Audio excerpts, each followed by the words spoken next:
बत्ती जगह पर हाँ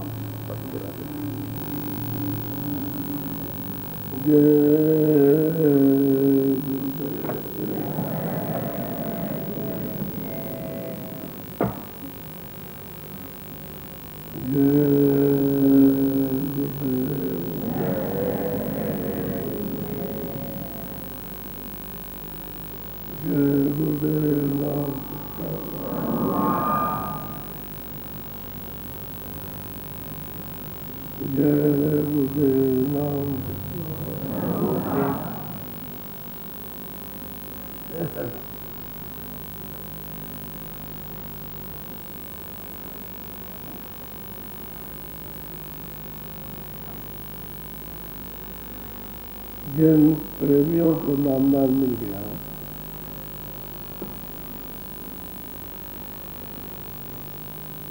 उनको हमेशा सबका तो आप स्मरण करो, लेकिन आशा रखो अपने घर में जाने की।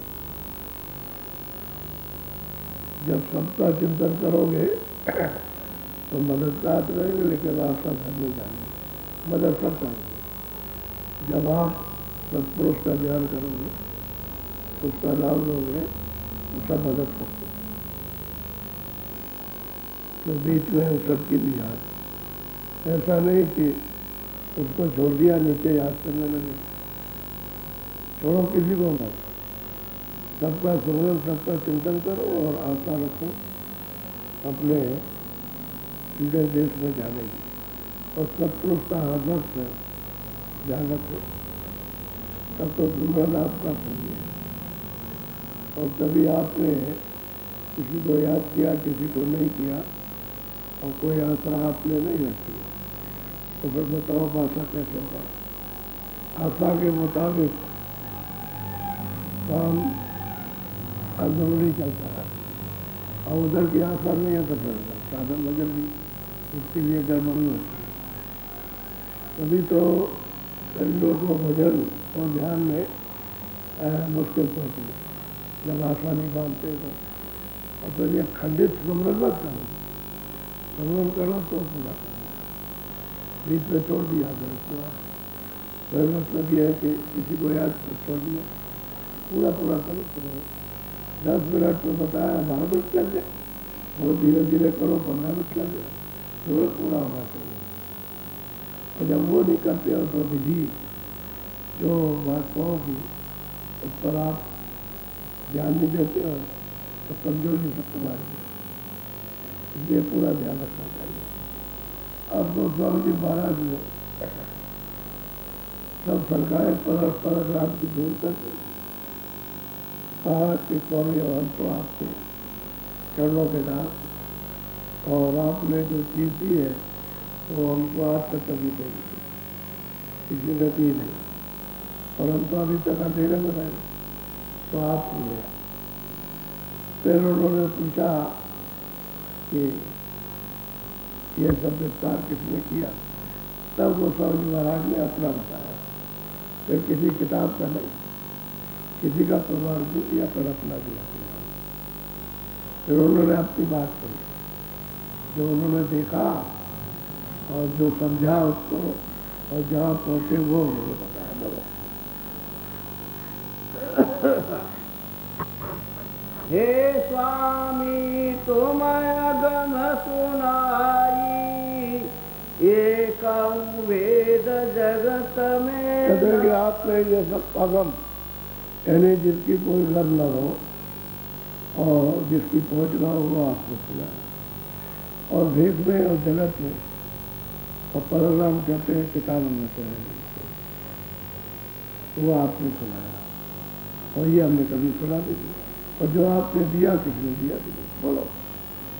साध संत बहु खोज सिराना, वेद पंथ में सुनान का। कहते भाई साधुओं के पास तो गए थे, साधुओं के पास तो सबके पास गए, और वेद पर्द में कहते हैं कि भाई उनके पास साधु पास कहीं किसी जगह नहीं मिला, और वेदों में देखा, शास्त्रों में, पुराणों में देखा, वहाँ भी कहीं जगह नहीं आया।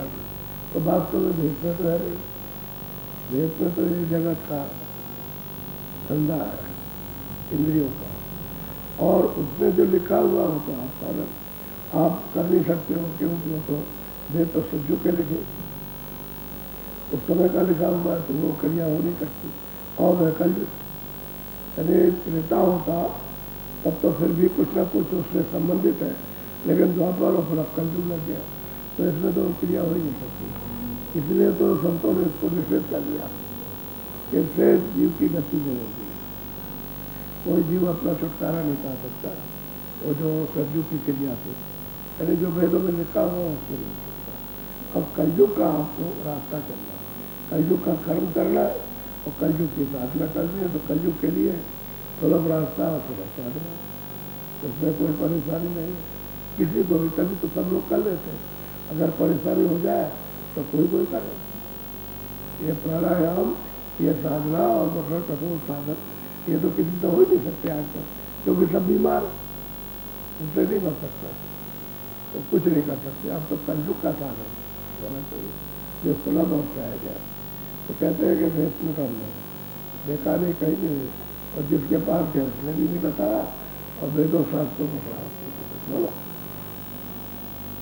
सुना वेद मन चक्रत भैया, ये तो स्वामी कथ सुनैया। अब कहता है कि भाई मैंने जो कुछ सुना, मैं तो मेरी तो बुद्धि चक्रित हो गई, आश्चर्यजनक हो गई, कि आपने जो सुनाया ये तो हमने कहीं सुना नहीं था, ये आप ही ने सुनाया तो कुछ नहीं सुना। अच्छा ये भी कहे थे कि भाई हम कुछ जानते हैं, इसीलिए गए थे कि चलो भाई, सब लोगों ने कहा कि बहुत लोग गए वहाँ तो सब हार गए, सब चुपचाप लोग के आए, और चुप हो गया, कुछ बोलते ही नहीं। उनसे पूछा भी जाए कि उन्होंने क्या बताया, क्या तुमने कहा, तो गुम हो गए। अब बात यह है कि उनको सबको जो गए, उनको सबको अपनी चीज मिल गई, चुप हो गए। फिर संतान से कंट्रोल नहीं, तो कह रहे चलो भाई आप भी चले जाओ, आप भी कुछ ऊपर, तो आप भी देखो क्या करके। तो गए तो इसलिए थे, लेकिन यह है कि थोड़ी बहुत तो शर्त मत की, बाहर की कुछ न कुछ तो मर्यादा, कुछ ज्ञान और ख्याल होता है, तो वहाँ कहा जाता है। तो सब इन्होंने अपना पूछा, उन्होंने इनका बता दिया। अब कहते हैं कि मेरी बुद्धि भी पता है, क्योंकि आपने तो आगम बतलाया, यहाँ वो चीज़ तो कहीं है नहीं कि भाई कहीं देखने को मिले, और मतलब ये कि सुनने को मिल जाए, तो सुनने को भी पुस्तकों का किताबों में नहीं है। बोलो। मैं तो शरण तुम्हारी लीला, संत चरण जल मन जस मीला। कहते मैंने तो आपकी शरण ले ली, शरण ले ली है, और कैसी शरण ली है, जैसे जल में मछली रहती है, आपके बगैर हम जिंदा नहीं रह सकते, मेरा जीवन ही बेकार है, और मेरा मन भी कहीं नहीं लगता। तो कहते मैंने आपको शरण ले ली, जैसे बगैर जल की मछली नहीं रह सकती, वैसे मैं बगैर आपके नहीं रह सकता। मुझे अपना दान समझ गया, रिवर्स समझ गया, मैं आपकी तरह। अब मुझे पर कहाँ, मतलब यह है कि कुछ लेकर के गए थे कि मेरे पास बुद्धि है, वहाँ बुद्धि का क्या जाए। तो जो उन्होंने सुनाया वो तो तुमने कभी सुना नहीं और कभी देखा नहीं, उसका रास्ते नहीं मालूम, तो कैसे देखोगे, सुनोगे। बोलो। मोको चरण शरण में राखो, शरण संत मन सत कर भाग। मुझको अपनी शरण में, अपने चरण में रखिए, और जो कुछ भी आपने वचन कहा वो सत्य है, संतों का वचन बिल्कुल सत्य है। अभी है, अब स्वामी भी कहने लगे शरण और चरण में प्रार्थना भी करने लगे, रखिए, और मैं बगैर आपके जिंदा नहीं रह सकता, जैसे मछली बगैर पानी के नहीं। अब ये सब कहने लगे और सद्भाव हो गया उनका। अब सद विचार बुद्धि काटने लगी विवेक, और उनको अब आत्म तलब नहीं। कि हमारा जीवन बर्बाद हो गया, कुछ मिला और हमको कुछ मिला नहीं, हम तो ऐसे ही धोखे में रहे कि हमको समझते ही कुछ जानते थे और कुछ नहीं जानते। बोलो।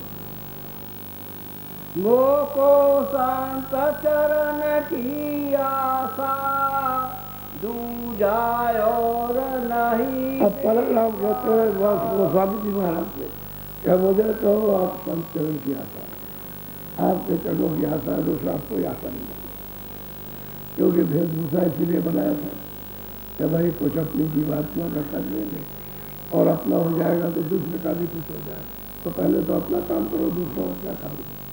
जब अपना काम नहीं कर सके, अपने पास कुछ नहीं है, तो दूसरों का भला क्या होगा। कहते हैं मुझे तो बस आपकी तो चरणों की आशा है और मैं कुछ मेरी कोई आशा नहीं है दूसरा पानी। क्योंकि संसारी सब कुछ देख लिया मैंने, इनके पास तो सब कुछ था, संसारी वैभव सब कुछ था, तो कहते हैं कि वैभव सब कुछ था। बोलो।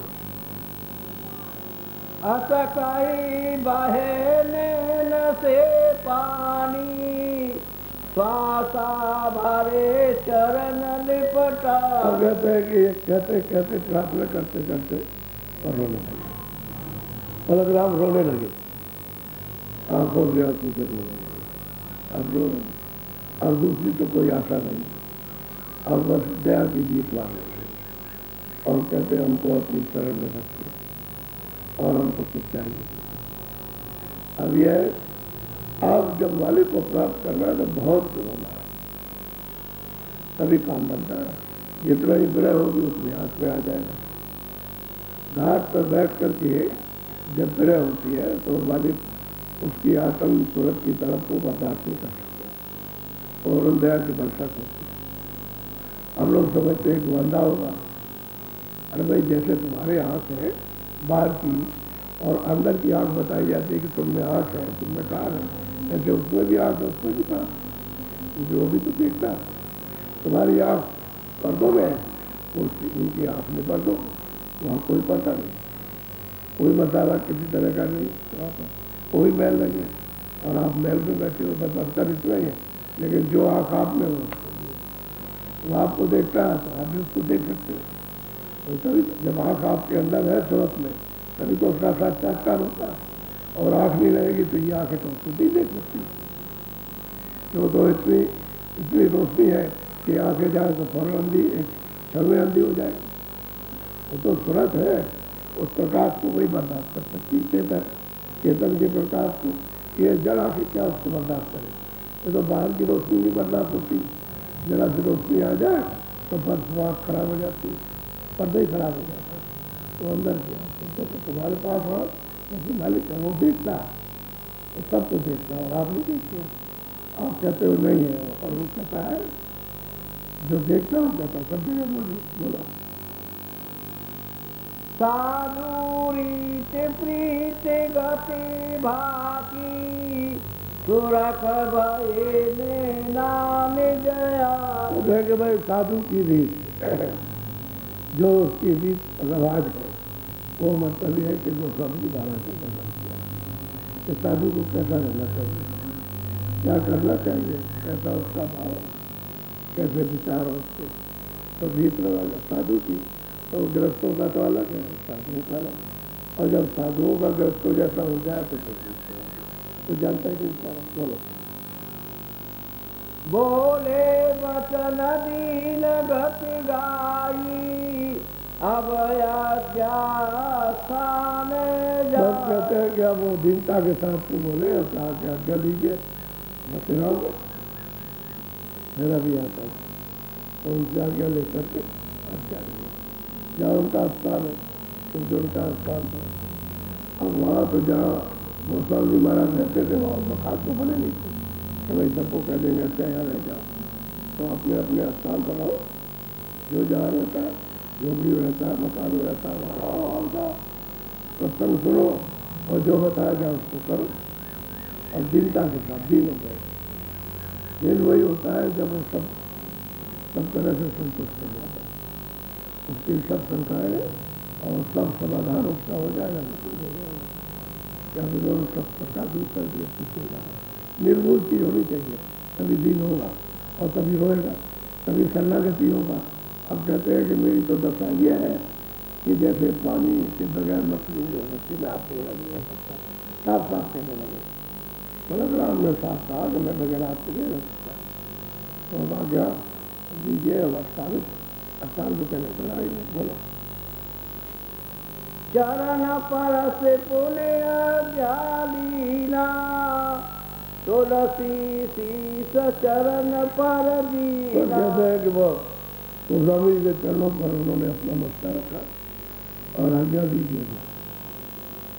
अब उसके बाद तुलसी कहे शरण में स्वामी, दया की मोहि अंतर कहते हैं कि आप अंतर्यामी हो, मैं आपके शरण में आ गया हूँ, मुझ पर आपने दया की, कृपा आपकी हो गई।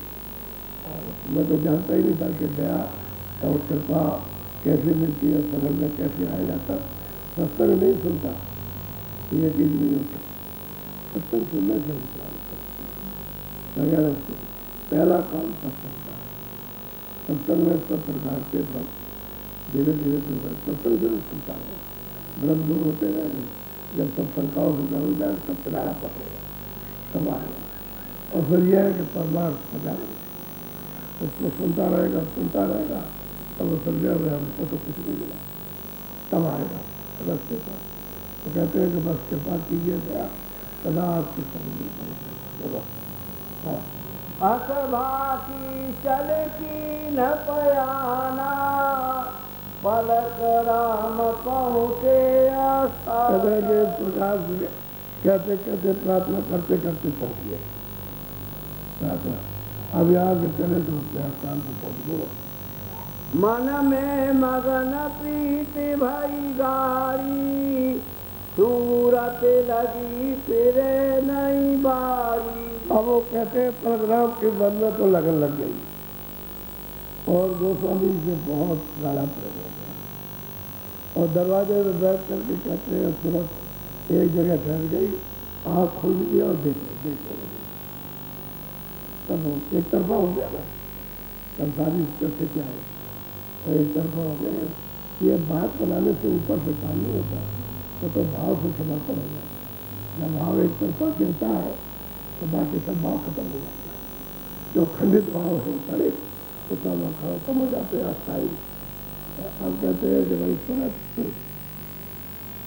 दरवाजे पर बताता हूँ तो साधना तो वहाँ भी करेंगे, रास्ता तो उनको मिल ही गया, तो साधना वहाँ भी करेंगे, साधना यहाँ भी।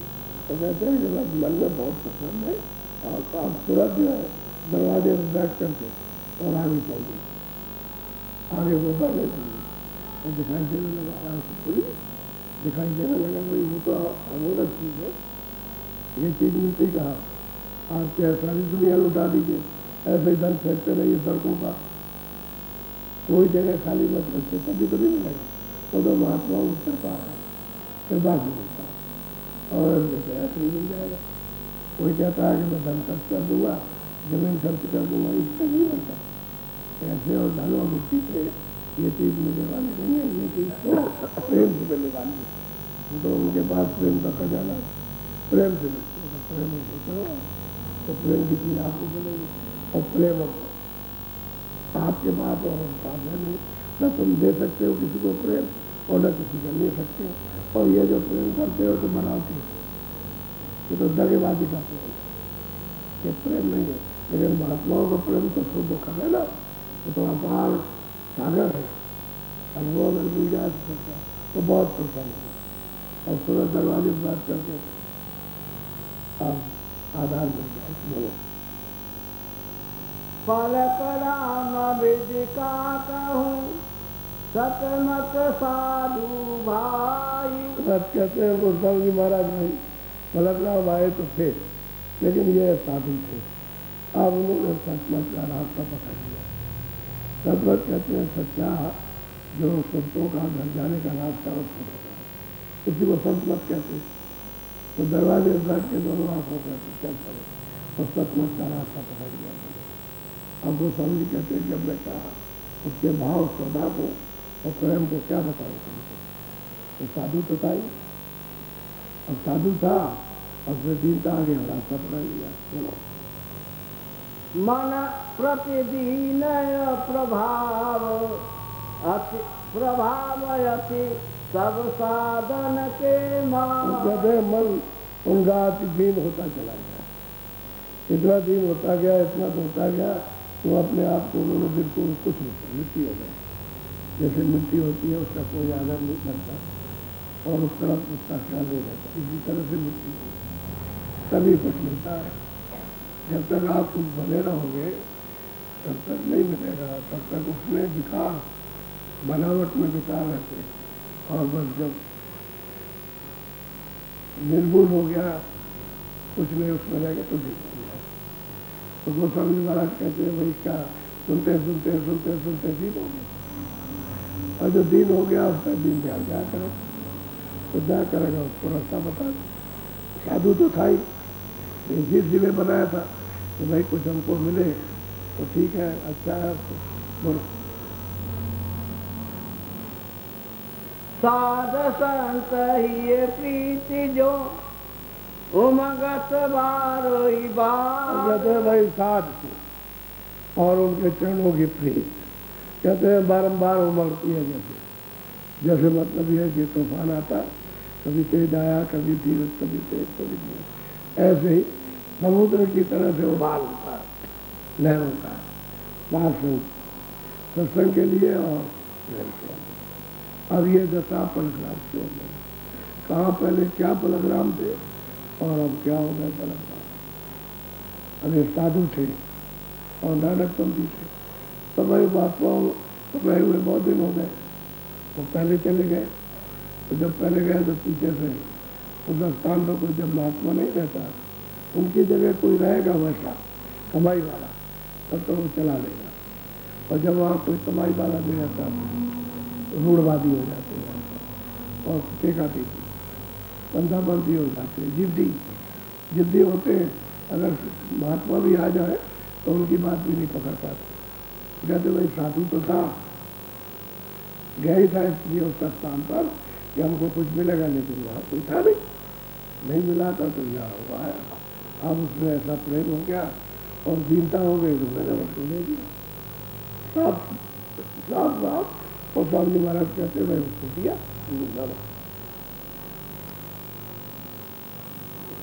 नैन निरखे आखी भरे करे संत से भाव। तो भाई नेत्रों से देखते और जब देखते जाते हैं सतमत रास्ता तो संतों से तो भाव सुधा के भी रास्ता ही हो जाएगा।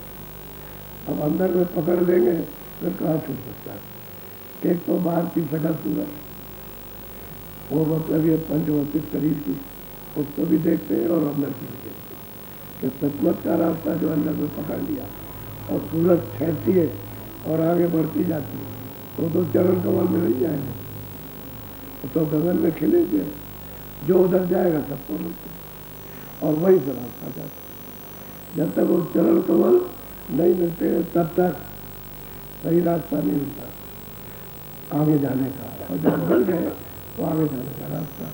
अब कहते हैं कि इतना भाव, इतनी श्रद्धा, अटूट भाव, अटूट श्रद्धा, अटूट प्रेम।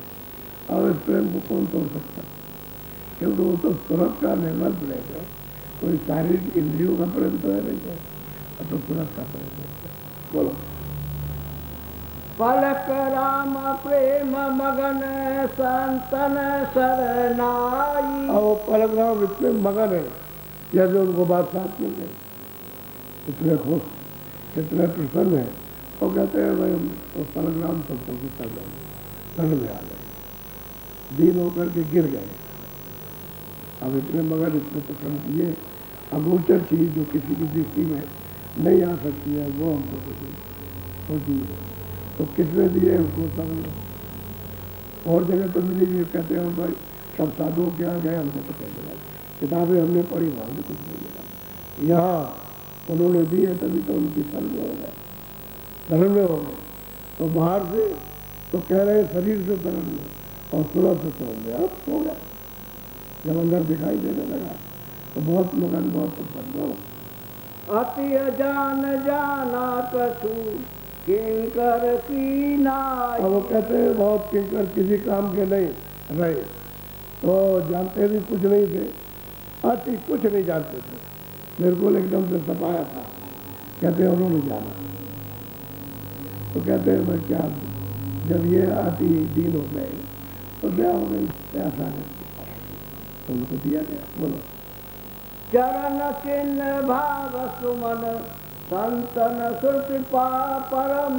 कहते हैं कि भाई चरण कमल के चिन्ह मिले, सूरत जो है वो जगी और अब पार जाने के लिए पार जाएगी, उसे पार का भेज मिला तो अब पार चलेगी।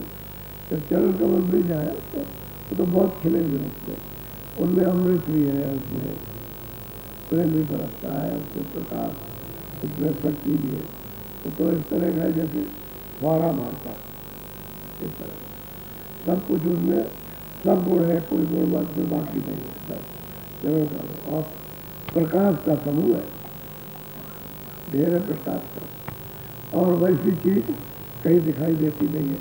तो कहते हैं जब चरण कमल मिलेंगे तभी तो भाव एकदम से उद्भाव, यानी भाव से भी परे भाव, वो सूरत का भाव जान जाएगा, शरीर का भाव सब छूट जाएगा, जगत का भाव छूट जाएगा और सूरत का भाव जगा तो सूरत लिपट जाएगा। बोलो। नैनाधर झरत नीर बरने लघु लघुता।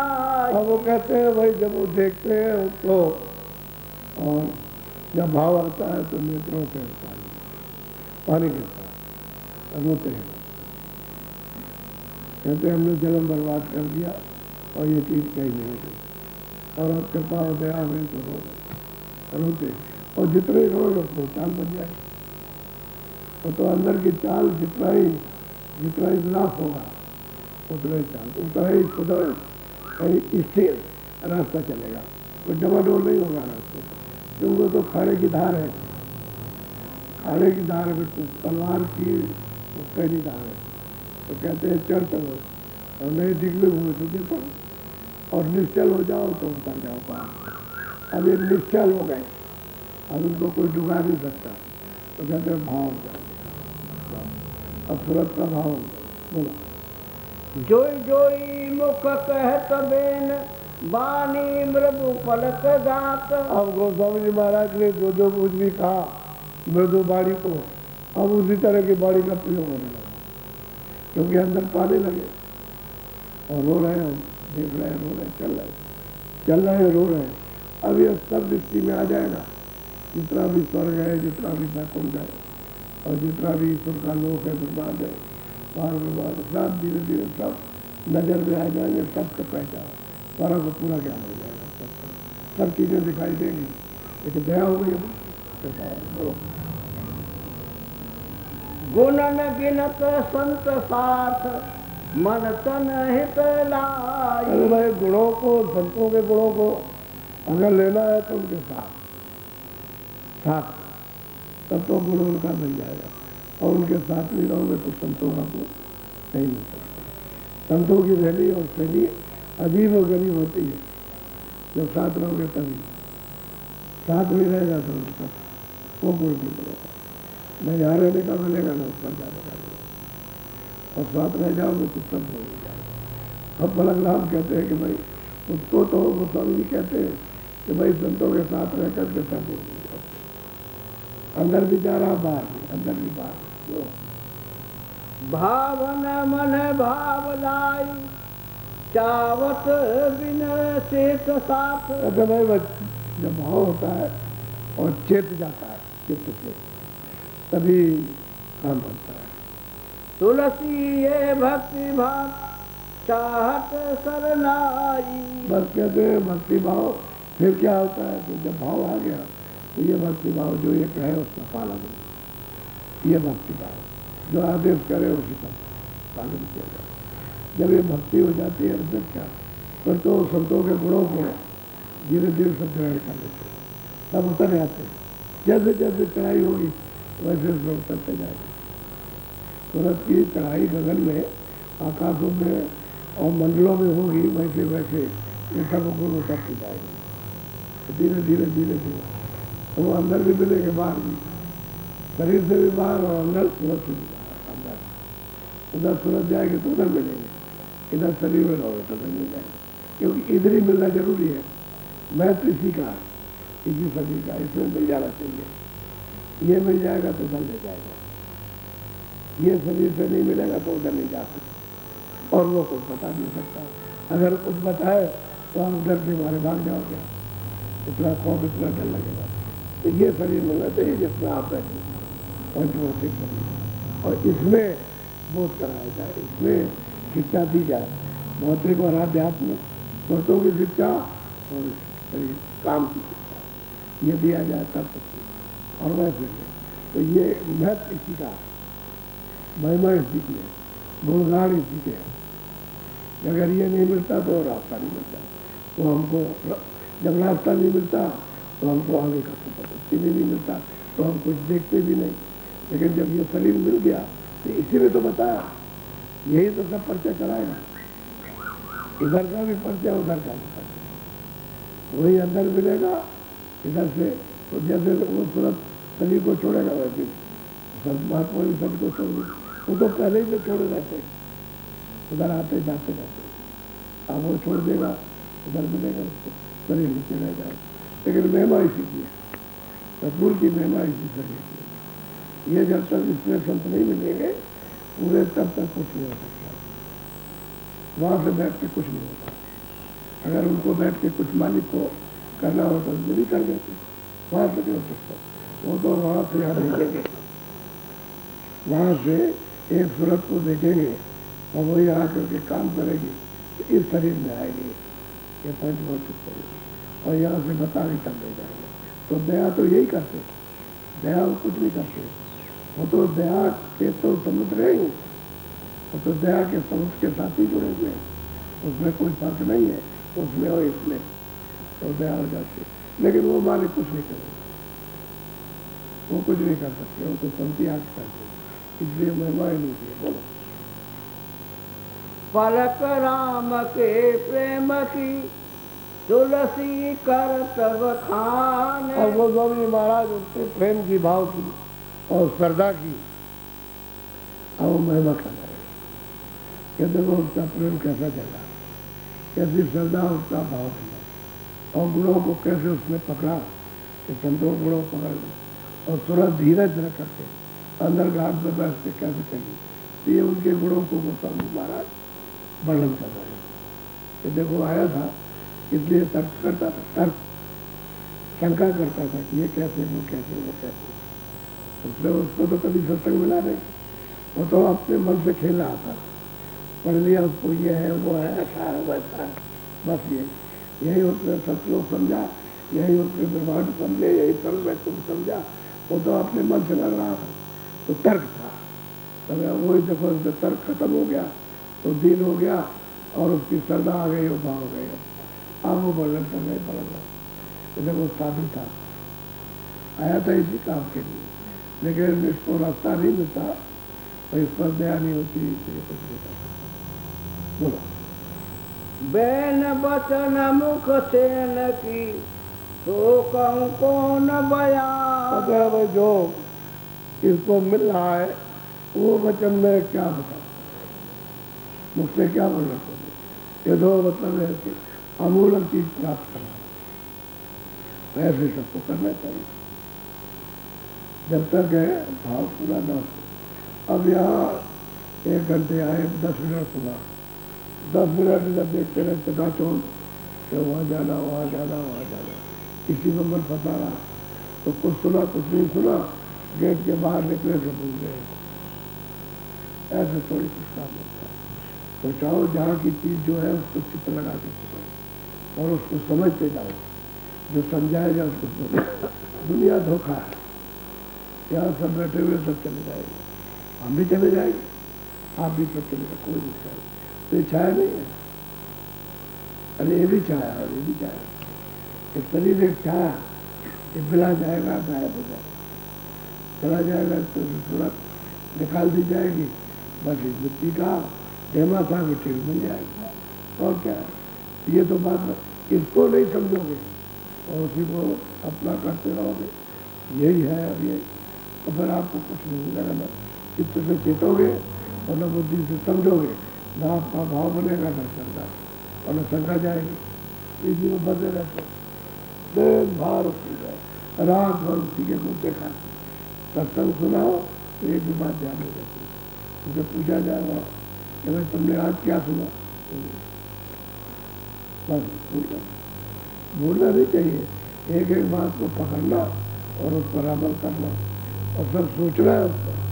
ऐसे नहीं कि हम सोचे करते, क्योंकि तुमको मिलेगा उतना ही जितना तुम्हारी प्रारंभ में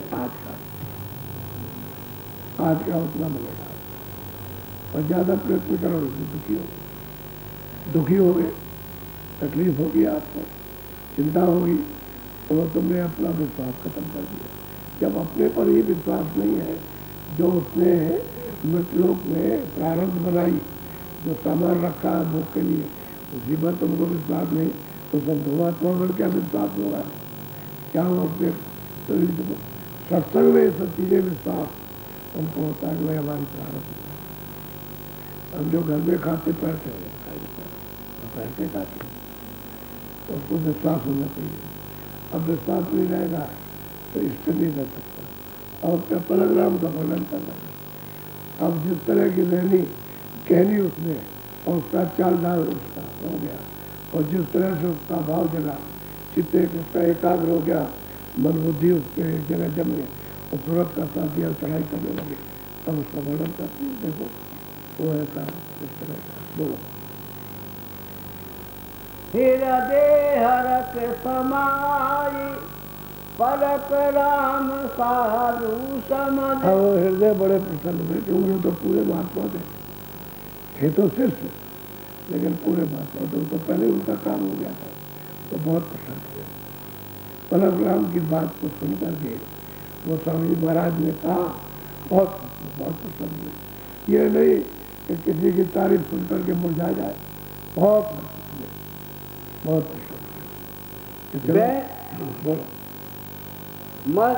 बैन बचन मुख से न की तो कौन बयान। भाई क्या बयान करूं, यानी जो सुख और चैन और जो आनंद उनको मिला उसका क्या मैं बयान करूं। तो हृदय बहुत पसंद कि आपने अतिदया की और जीव को जगा दिया, किनारे लगा दिया उसको, तो बहुत अच्छा।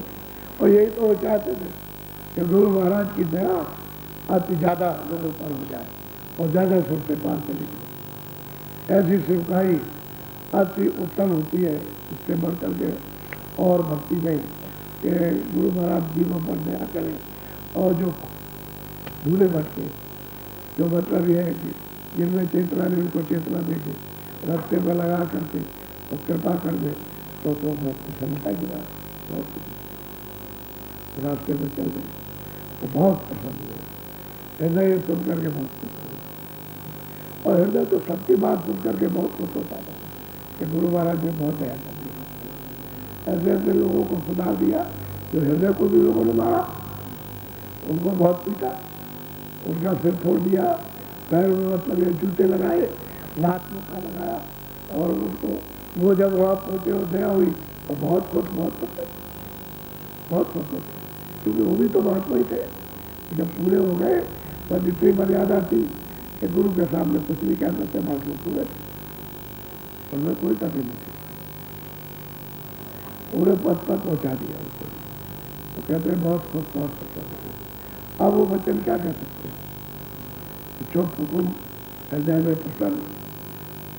अब महाराज कह रहे और बखान कर रहे, तो क्या वर्णन किया जाए, हम क्या कह सकते हैं उनके सामने, बोलो।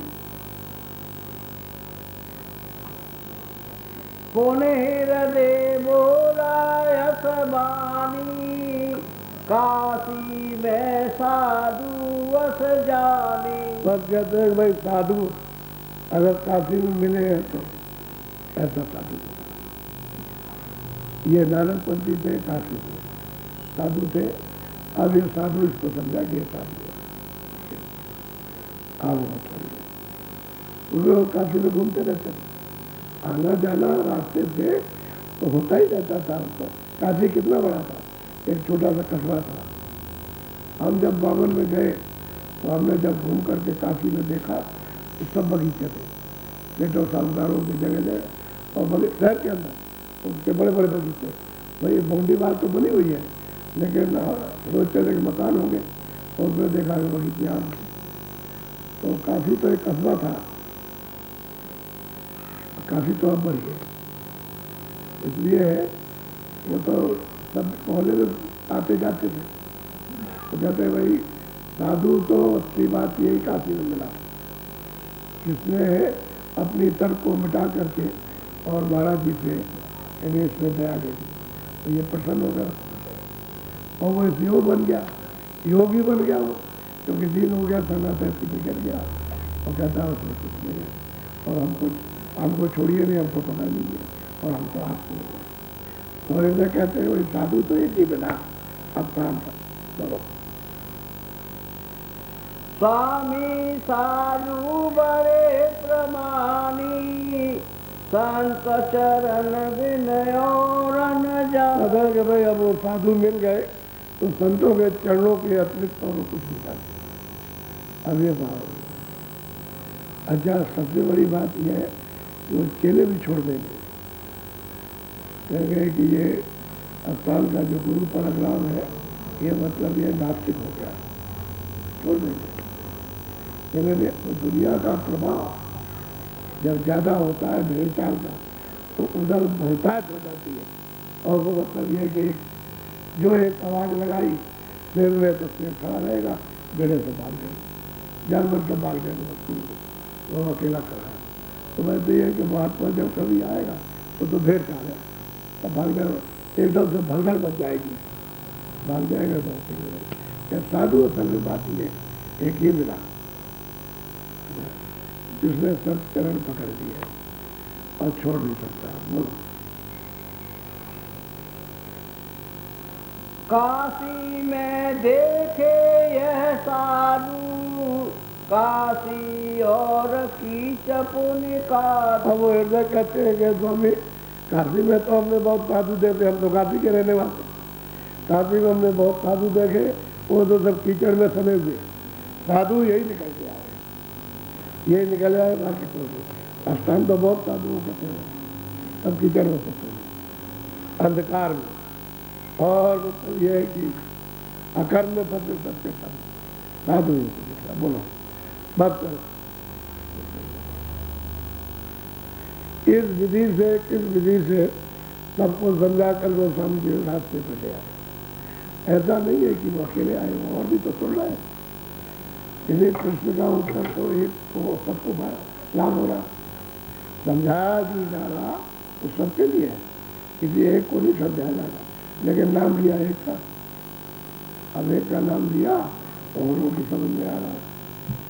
सबकी चीज यह है कि सत्संग मुख्य है, सत्संग और फिर उनकी दया और फिर रास्ता आपका जागरण, आपकी विवेक विचार भाव श्रद्धा जब बन जाती है तब काम लगता है। रहो कहीं लगे, मतलब ये लगे रहो, 100 मील पर रहो, 1000 मील पर रहो, भगवत पर रहो तुम लाख कोस पर रहो, लेकिन वो उतरता लगी तो लाख कोस तो दूर थोड़ी, अंदर से सब कुछ दूर है, वो तो सब सामने ही है।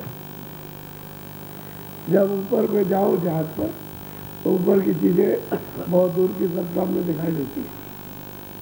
एक मोटी सी बात आपको समझा रहे शरीर की, ऊपर जाइए तो दूरबीन लिए रहिए तो बहुत दूर का दिखाई देता है, और नीचे आ जाइए तो वो 50 मील होता है, 50 मील होता है तो कुछ दिखाई नहीं देता, लेकिन ऊपर जाओ तो सब दिखाई देता है,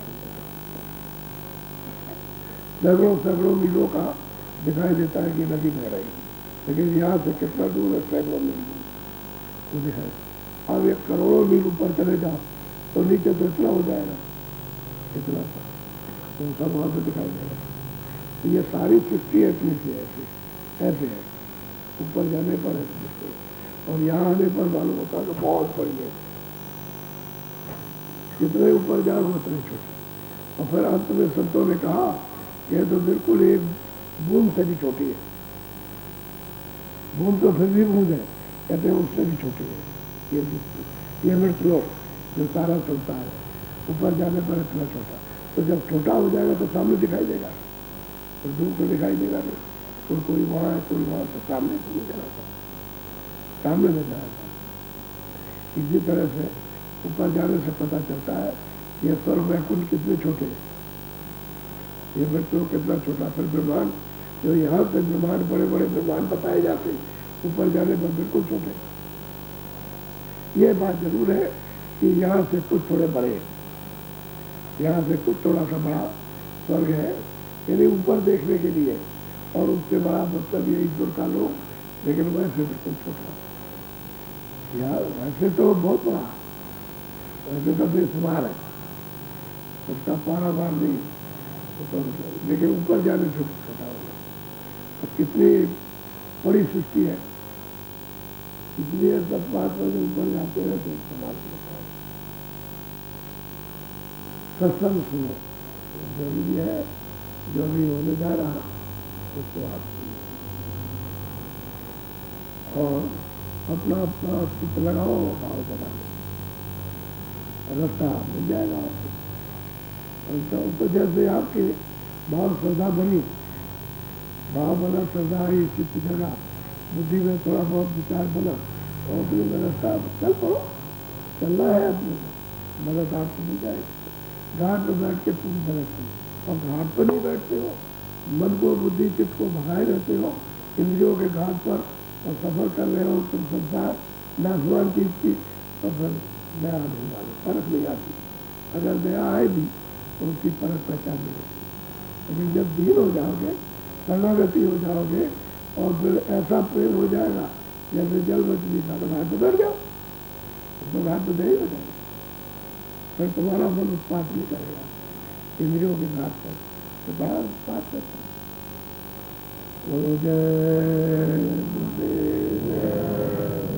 आप थोड़ा सा भजन बनाइए।